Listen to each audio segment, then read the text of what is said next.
Assalamualaikum warahmatullahi wabarakatuh.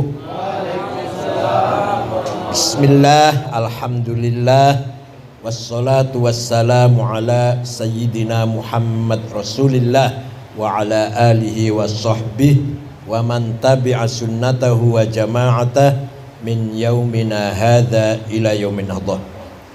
Yang saya hormati sahabat saya lama, tapi lama juga nggak ketemu. Saudara-saudara sekalian, terutama Mas Heri. Azmi itu apa? Azmi itu namanya siapa? Nama orang tua saya. Oh ya. Jadi Gus Heri ya. Dan semuanya yang hadir.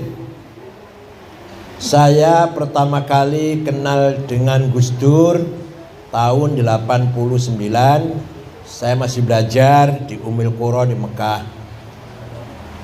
Ceritanya begini. Di sana itu kalau ujian S2, saya waktu itu S2, lulus hari ini ujian, maka akhir bulan ini menerima beasiswa terakhir. Bulan depan sudah nggak terima. Sampai nanti kalau diterima S3 baru ada beasiswa lagi. Nah, kata pembimbing saya, kata promotor saya orang Mesir, tulisan saya sudah selesai itu jangan diserahkan dulu. Kamu nanti itu masih bulan Safar itu. Bulan Safar sana pakainya bulan Arab ya. Kalau diserahkan kamu lulus putus uang beasiswa. Jadi nanti diserahkannya Sya'ban saja. Nanti putusnya cuma Ramadan, Syawal ada tes S3, lulus, jadi paling 2-3 bulan lah gak menerima beasiswa itu. Tapi dalam hati saya ganjel, masa tulisan sudah selesai gak diserahkan ke fakultas, gak enak rasanya. Saya serahkan bulan Safar, betul. Ujian akhir Safar, terakhir menerima beasiswa, Maulud, Badal Maulud, Jumadil Awal, Jumadil Akhir, Rajab, Sya'ban, Ramadan, putus beasiswa. Nah iya, setelah itu baru Syawal, tes S3, lulus, baru ada beasiswa lagi. 7 bulan atau 8 bulan saya hidup tanpa beasiswa dengan anak 3. Luar biasa. Iya, dengan anak 3. Akhirnya saya terpaksa menjadi imam di masjid Faqih namanya di Aziziyah, bukan masjid negara, masjid swasta. Orang kaya yang punya peternakan ayam satu-satunya waktu itu. Dengan gaji 1.000 real dan dapat kamar satu kamar untuk tempat. Nekat saya.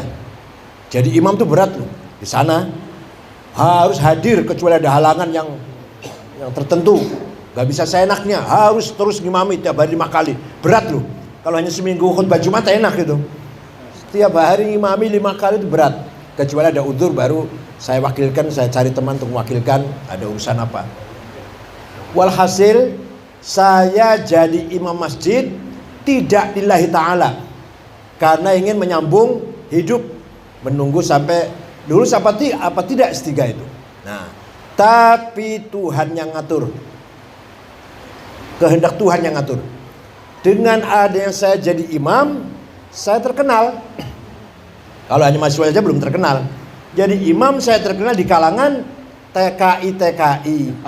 Ada TKI yang rajin sholat di belakang saya, namanya Abdul Hamid dari Kuningan, masih saudara dengan Haji Sulaiman yang sahabatnya Gus Dur. Haji Sulaiman itu pas tahun itu pergi haji, Haji Sulaiman ketemu dengan Abdul Hamid yang TK ini. Ada mahasiswa S3 imam masjid, S2 lulus S2 imam masjid, pinter gitu lah.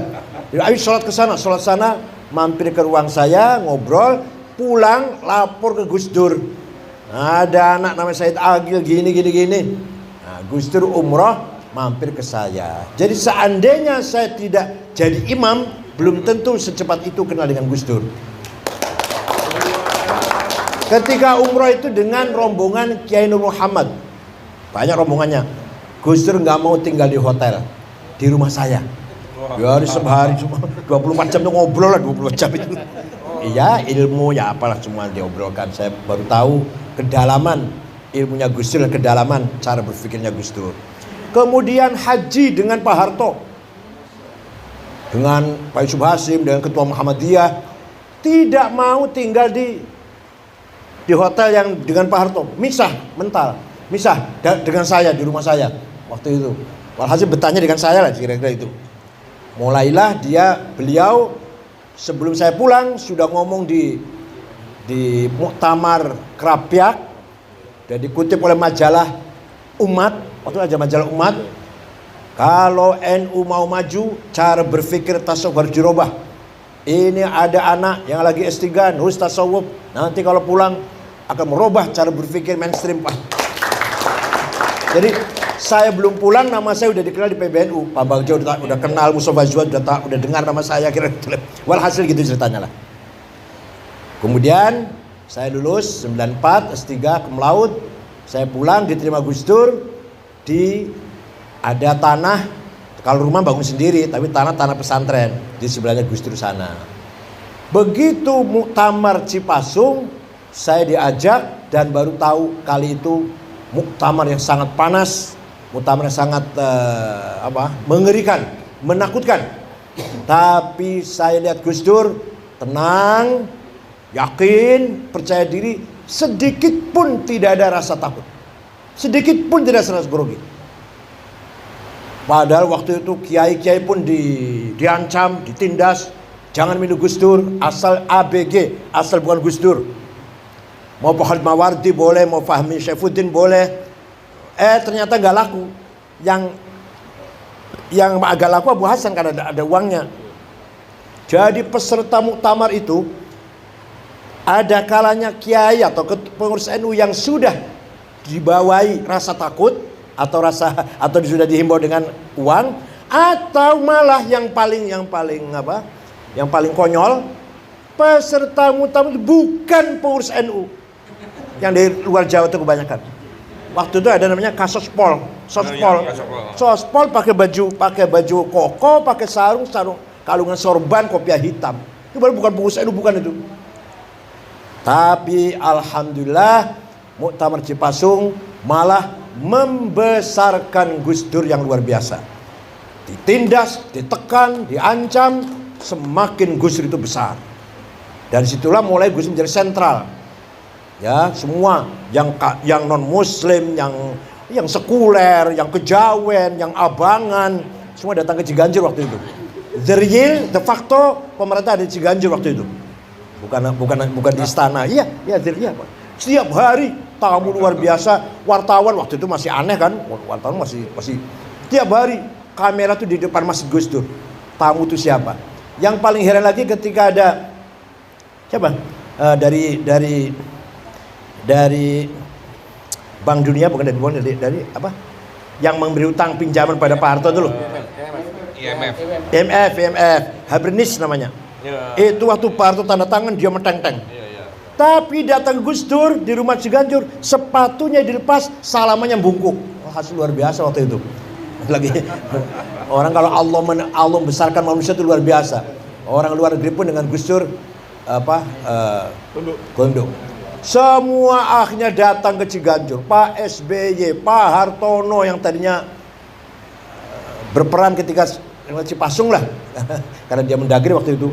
Semua datang ke Ciganjur dan kita lihat perkembangannya luar biasa. Dari situlah kemudian selesai Cipasung saya diangkat menjadi wakil katib. Katibannya Pak Dawam Anwar. Jadi Dawam Anwar Bekasi, saya wakil katib. Diajari oleh Gus Dur, diajari berani. Jadi Gus Dur itu guru saya, bukan guru baca kitab. Saya nggak pernah ngaji sama Gus Dur.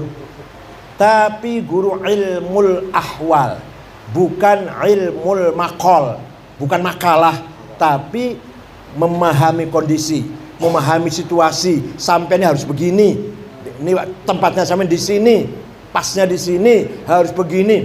Banyak sekali pengalaman yang saya dapat dari beliau.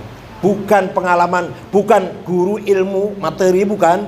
Waktu itu sudah saya doktor cum laude dari Timur Tengah sudah, tapi tinggal ilmunya sampai dulu untuk ini, gitu loh. Gus Dur itu menunjukkan begitu. Nah, suatu ketika saya masih baru itu diajak pergi kemana Gus? Sayo, melo aja, ikut aja. Dibawa ke Forum Demokrasi. Ada Rahman Taleng, Bondan, Ramo Magnis, Marsilam, ya ada semua itu. Saya disuruh ngomong, coba ngomong apa coba? Kalau suruh ngaji bisa, suruh agama bisa. Tapi waktu itu dipaksa suruh ngomong. Ya, saya cuma ngomong situasi politik di Timur Tengah, itu aja saya bisa. Saya belum paham politik sini, belum. Menurut Gus Dur itu dalam rangka mengkader saya itu. Kemeringet saya ngomong itu. Gak ngerti situasi sini, suruh ngomong di depan aktivis-aktivis yang seperti itu. Alah, pokoknya saya ngomong lah. Saya sekarang gak ingat ngomong apa, waktu itu saya gak ingat sebenarnya. Nah, kasus dukun santet di Banyuwangi. Laporan telepon dari pengurus NU, Gus, ada kejadian Gus, 5 orang yang diduga dukun santet dibunuh Gus, terang-terangan bunuhnya. Gus Dur diam. Besok 2 hari lagi Gus, tambah 5 lagi Gus, 10. Besoknya lagi 7 Gus, besok sampai 30 Gus Dur diam. Baru setelah 30 Gus Dur berteriak, bikin bentuk tim pencari fakta. Diwakilin ke saya dari PBNU-nya, Masya Allah. Padahal saya masih baru banget itu. Ya masih baru lah. Nah, dari Mabes Polri ada, dari Mabes TNI juga ada. Ya, saya dari NU-nya berangkat ke Jawa Timur. Sebentar, tadinya maunya malam, ditunggu oleh Pak Imam Utomo waktu itu jadi gubernur baru 1 minggu atau 2 minggu. Pak Kapoldanya Joko Subroto, Pangdamnya, Pak Kapoldanya kalau sekarang Irjen, dulu Maijen Samsuri. Malam ditunggu, saya nggak datang. Walau sudah ditunggu itu oleh pemerintah Jawa Timur. Besoknya baru datang. Wah, itu masuk koran itu. Saya agak ditunggu pemerintah Jawa Timur, nggak datang. Lumayan lah, lumayan berita lumayan. Datang. Saya waktu didampingi oleh Cak Anam Jawa Timur. Saya beberkan semua fakta-fakta yang saya dapatin. Anam juga. Joko Subroto kurang 15 menit keluar meninggalkan rapat itu. Malah masuk berita besar-besaran, Pangdam Jawa Timur ngambek. Pertemuan belum selesai sudah meninggalkan tempat. Nah, mulailah saya dikenal wartawan, mulai barangkali itu. Kalau sekarang disuruh, saya nggak mau, betul, nggak mau saya. Turun ke Banyuwangi. Saat Banyuwangi diterima oleh Bupati, Dandim, Polres, diskusi. Katanya yang melatih ninja itu seorang sersan marinir ada markas marinir di Situbondo itu. Saya berangkat ke sana. Waduh, mana itu yang namanya Budi? Panggil. Wah, datang tuh gemeter. Ngadepi saya gemeter badan. Saya datangi gunung apa namanya? Gunung Petok, lupa, jadi sudah lupa kan. Gunungnya nggak begitu tinggi sih. Saya naik ke atas. Sana datar, di sini tempatnya marinir melatih ninja-ninja itu. Konon ceritanya gitu. Saya ditemani oleh Gus Yusuf. Karena itu berbatasan antara Situbondo Jember. Gus Muhammad. Waktu itu belum ya masih, saya sudah PBNU, Gus masih belum lah gitu. Ditemani dan terus sampai saya pulang bikin laporan ke Pak Wiranto dan sebagainya. Itu mulai saya diajari Gus Dur itu berani seperti itu, nekat betul. Padahal kalau waktu naik tadi kalau dijerongkongkan jatuh, terus beritanya jatuh sendiri kan ya. Kecelakaan itu sudah jam 5:30 sore itu badan. Diantar oleh beberapa tentara, oleh beberapa polisi. Waktu naik itu ya kita rombongan sih. Kemudian kasus kerusuhan Mei 98, 18 Juli Mei, saya juga menjadi wakil ketua tim pencari fakta. Ketuanya Pak Marzuki Darusman, saya bukan ketuanya. Anggotanya Hakim Garuda Nusantara, Ibu siapa? Ibu Nur siapa? Lupa sih. Ada Nur Syahbani, satu lagi ada Nababan, ada Bambang Wijoyanto. Saya wakil ketuanya itu. Ya karena semua orang bukan melihat saya, melihat Gus Dur. Alhamdulillah ada beberapa hasil penyelidikan yang sekian yang diperkosa, sekian yang dibunuh, yang terbunuh dan sebagainya. Kita laporkan juga ke Pak Wiranto waktu itu, Pak Panglima. Walhasil setelah itu saya masuk ke anggota Komnas HAM. setelah jadi pencari fakta kerusuhan Mei itu. Pengalamannya agak lumayan juga saya ini. Jadi Komnas HAM, jangan sembarangan loh. Komnas HAM dulu dengan sekarang beda. Komnas HAM dulu berhadapan dengan tentara dan honornya 1.800.000. Kalau sekarang lumayan sekarang 800 kalau dulu waktu itu. Nah, begitulah cara bagaimana Gus Dur mendidik saya atau menggembleng saya. Begitu lahir PKB, saya menjadi jurkam nomor 1 di TV, nomor 1, dan saya tim 5. Ketuanya Ki Ma'ruf, wakilnya saya, Pak Rozi Munir, Pak Bagja, Mustafa Zuhad, yang menulis ADRT, Mabda' Siasi, mukaddimahnya ADRT PKB, itu tulisan saya itu. Hubungan antara agama dan negara, tulisan saya itu. Tapi begitu saya ya kampanye ya apa, Gus bilang apa? Sampean nggak usah pengen jadi DPR, gimana? Padahal pengen banget. Sampai Bu Mega datang, ikutnya pas saya itu orang oleh jadi DPR PKB, gua akui yo. Untuk saya saja PDI ya, nanti nomor 1 dari DKI jadi. Ojo, jangan coba. Udah, sabar.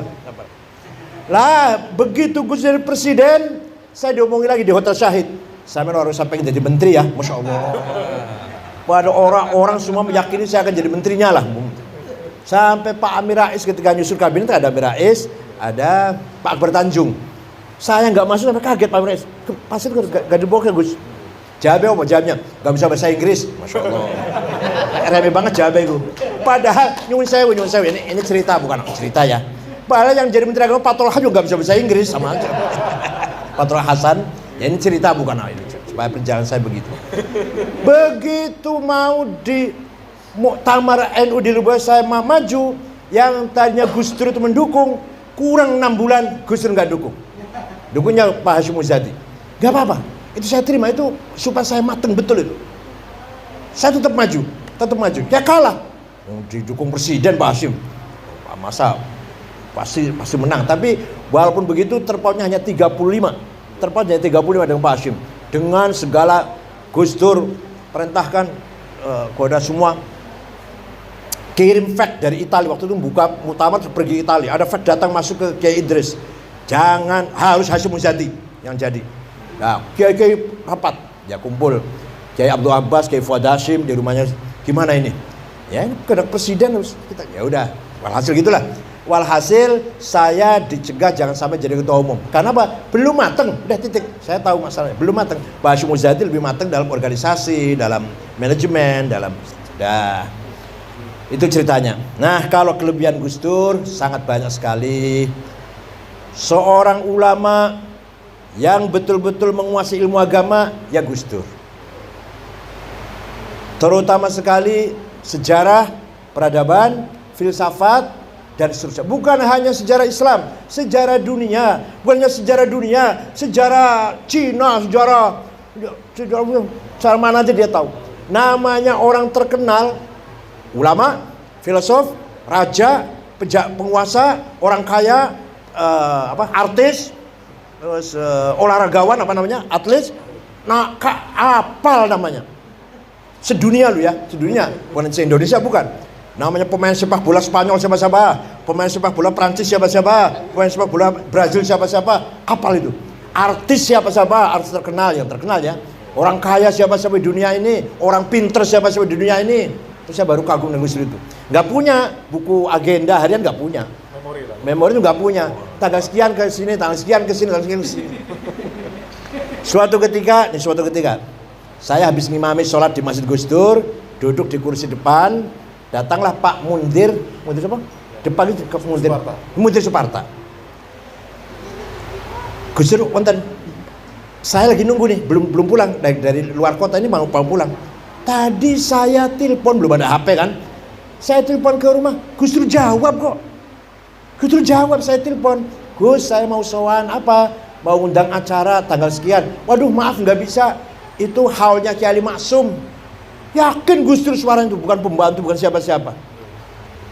Gus Dur gak ada, saya lagi duduk lagi nunggu ini.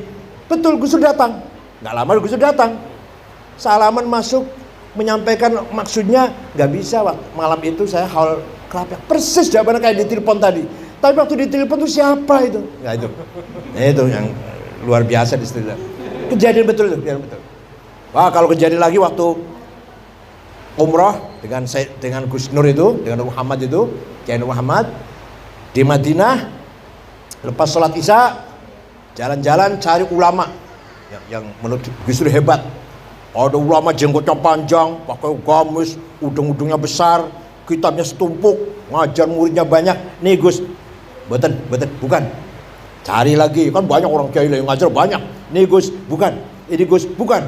Ada ulama, ada orang Mesir sendirian, sorbannya nggak begitu besar, biasalah. Sajadah sendirian, ini malah berhenti. Terus saya suruh ngomong, walaupun Gus juga bisa ngomong, Arab bisa, tapi saya suruh ngomong. Assalamualaikum, ini ketua Jamiah Islam di Indonesia yang paling besar, ulama, namanya Abdul Wahid, mau minta doa. Doa apa? Doa apa Gus? Ya minta selamat dunia akhirat. Didoain ya 5 menit lah. Agak panjang doanya, agak panjang sih. Setelah itu dia lari, ini beliau nih pergi, sajadahnya diseret malah. Sambil ngomong gini bahasa Arab. Ya Rob, ma dzambi hatta tu'arrifani iyah. Dosaku apa? Kok sampai engkau membuka rahasia kepada orang ini nih? Jadi wali sedang sembunyi ketahuan Gus Dur.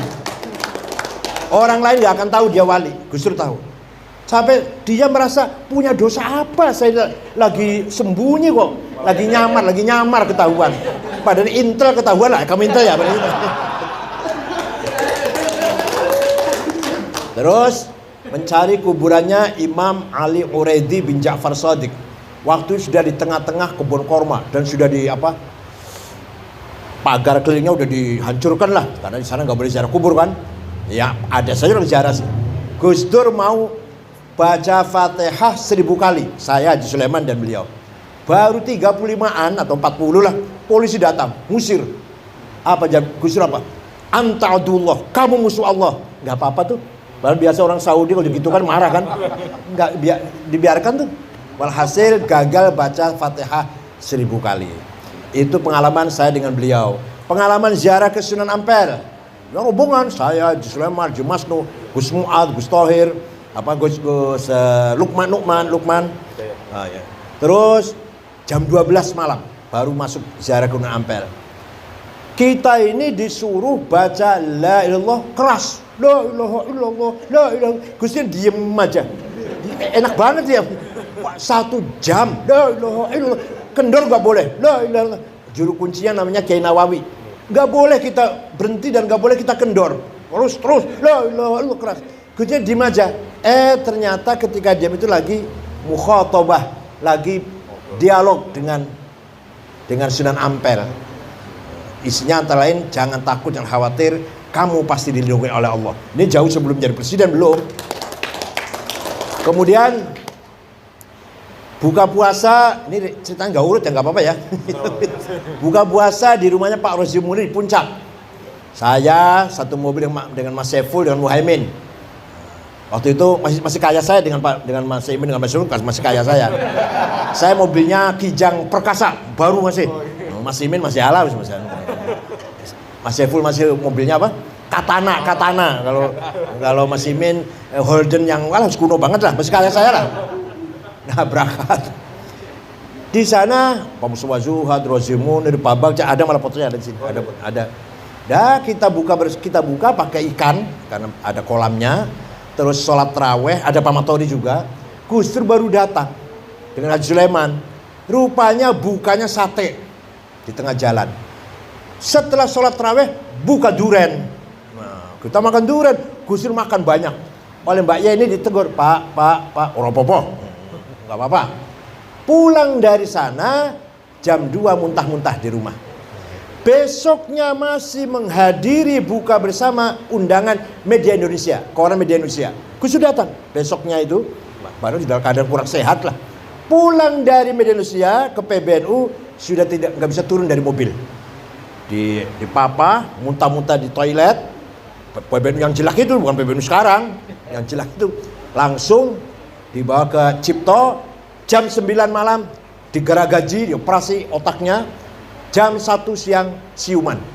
Langsung cepat sekali itu. Begitu siuman, mendengar suaranya anak-anak di luar kamar, apa pertama kali yang diucapkan Gus Dur? Bocah-bocah, wis sego. Beliau lupa bahwa itu bulan puasa. Tapi ingatnya ini anak-anak dikasih makan. Ini anak-anak kasih makan. Coba, pertama kali ingat itu, pertama kali ucap. Ku bocah-bocah wis sego itu. Kalau bukan Gus Dur sudah bablas itu dioperasi. Nah, ringkas cerita, pulang ke rumah masih dalam keadaan pemulihan. Di kamar saya, Caimin, Saifullah Yusuf, Cakrwardaya, mantan Menteri Koperasi, Wisnu sekarang Ketua Golkar Jawa Tengah sekarang, waktu itu belum, masih pengusaha. Gus Dur tidur, kalau pelan-pelan kita ngomong tiduran, tiba-tiba duduk. Mengko aku jadi presiden. Kita ini kaget orang lima ini Gus Dur konslet ini. Sudah nggak waras Gus Dur ini. Ya, siapa yang ngira Gus Dur mau jadi presiden? Itulah ringkas cerita pengalaman saya dengan Gus Dur. Ringkasnya begini.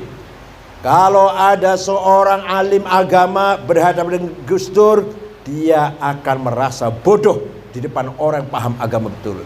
Kalau ada pemikir, ideolog atau filosof atau siapalah pemikir intelek di depan Gus Dur akan merasa kecil. Karena Gus Dur ternyata pemikir yang luar biasa.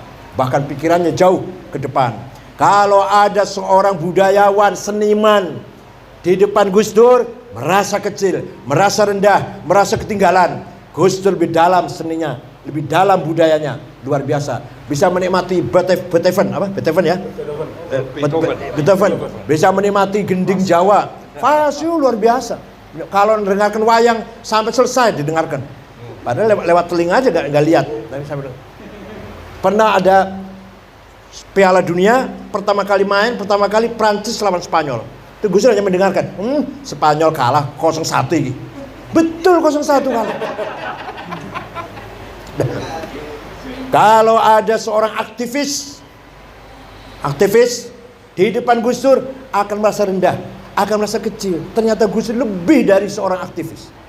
Lebih kehidupannya semua 99% untuk masyarakat, untuk rakyat kecil, untuk rakyat yang terzolimi, nggak ngurus keluarganya, nggak ngurus istri dan anaknya, nggak diurus pokoknya.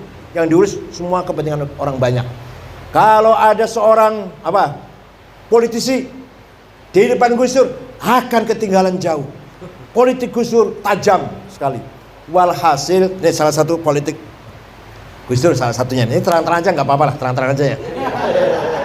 Ceritanya Pak Theo Syafi'i pidato ngeritik Islam. Islam itu gak membawa peradaban, gak membawa budaya. Saya mengkanter, keras yang kanternya. Di Gus Dur dimarahi. Saya mengkanter Pak Theo Syafi'i dimarahi Gus Dur. Dah ada Mas Saiful, ada Muhaimin. Nah, ya udah saya diem aja dia. Udah ngomong sana sini bercanda, baru tanya. Kenapa sih Gus? Kok saya dimarahi, kok dianggap salah mengkanter belain Islam dianggap salah. Apa jawabnya? Yang jawab jangan sampean, biar orang lain. Mengkona seru sampean penengah. Waduh, ya Allah tuh luar biasa. Sing mengkanter, sing marah, yang marah lah kata, yang marah Islam dihina itu ojo sampean, biar orang lainnya. Kalau Islam dihina yang marah biar orang lain. Engko nek wis seru sampean datang jadi penengah. Masya Allah. Luar biasa itu. Itu pelajaran sangat berharga bagi saya. Pak paham enggak? Paham tidak? Jadi kalau ada orang menghina Islam, tenang aja, tenang. Biar yang lain yang marah. Nah, kita penengah nantinya. Itu strategi Gus Dur. Itu yang saya, Masya Allah, saya terkesan sekali itu. Marah betul. Saya orang ngerti, gak usah ngomong. Oh, apa sama ngomong? Belok-belok ngomong belain Islam. Saya diem aja. Waktu itu Theo Syafi'i ngomong Islam gak bawa peradaban, Islam gak membawa budaya, Islam itu radikal, itu Islam dianggap salah merata radikal, di generalisir gitu. Saya jawab, masuk TV, di berita, masuk TV. Saya karena wartawan ya. Belum ada medsos waktu itu kan. Gus Dur marah betul. Sudah selesai, tinggal sudah dingin, sudah guyon-guyon, baru tanya tadi. Ya Allah, sudah. Walhasil beberapa pengalaman, kesimpulannya bahwa Gus Dur itu di luar ukuran manusia biasa. bukan hanya IQ kecerdasan, tapi mata hatinya. The deeper heart namanya ya. Itu nurani yang ada di lubuk hati. Intuisi, kekuatan hati, intuition. Itu namanya dalam bahasa Arab menerima khawatir ilahiyah, illumination, menerima illumination, direct illumination dari Allah, pencerahan dari Allah. Nah itu khusus selalu dibimbing oleh Allah langsung, bukan nabi, bukan wahyu, bukan. Tapi itu adalah boleh kasyaf, boleh ilham, boleh ilmu laduni, asal jangan bilang wahyu. Gus Dur boleh wali, boleh Imam Mahdi, tapi jangan kita anggap nabi, nggak boleh. Tapi itulah kecerdasan, kehebatan Gus Dur Salwa. Tawakalnya, waduh tawakalnya. Itu khairul supir itu kalau nyupir ngebut gitu. Nah saya kalau ikut dengan Gus Dur mobilnya khairul yang nyupir, awas. Gus Dur enggak tuh, tenang aja. Padahal kalau nyupir ngawur khairul itu, khairul waton namanya tuh, supirnya. Saya yang di sebelahnya Gus Dur, awas, hati-hati. Khairul enggak, tenang aja Gus Dur mau apa. Naik pesawat tenang, nggak pernah takut atau nggak pernah. Dulu kan nggak ada HP ya, ceritanya. Telepon dengan siapa ya? Dulu apa namanya? Pokoknya telepon tokoh masyarakat lah. Ngerasani Pak Harto dalam HP itu. Sudah selesai ngomongnya. Ini disadap loh. Wah orangnya ketakutan. Orang sebelah sana ketakutan. Ini omongan kita disadap loh ya. Itu orang jangan sana ampun-ampunan sana. Pejabat di Kementerian Transmigrasi waktu itu, Dirjen ya. Pokoknya ngeritik Pak Harto lah dalam itu. Gus pun nimpal ya yuk. Begitu. Walhasil itulah kehebatan Gus Dur, terutama sekali setelah Muktamar Cipasung. Simbol perlawanan terhadap kediktatoran, simbol perlawanan terhadap kezaliman waktu itu adalah Gus Dur. Nah kita ini pengalaman memimpin NU yang selama Gus Dur pimpin itu, mari kita jalan itu bagi-bagi, jangan saya semua. Saya nggak seperti Gus Dur, bagi-bagi. Teddy harus berperan, Pak Edi harus berperan, saya perannya ngaji saja lah gitu.